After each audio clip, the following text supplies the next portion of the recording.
Maja e Vajushës në lëpush të Malësisë së Madhe me një lartësi rreth 2100 metra mbi nivelin e detit është ndërruar vitet e fundit në një destinacion të preferuar për turistët vendas dhe të huaj.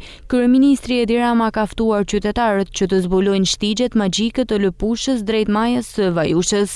Përmes një postimi në rrjetet sociale, kreu i qeverisë shpreh se kjo është një nga itinerarët më të bukura të parkut kombëtar të Alpeve. Mirëmëngjes dhe më ftesën për të zbuluar shtigjet magjike të lëpushës drejt Majës së Vajushës, një nga itinerarët më të bukura të parkut kombëtar të Alpeve.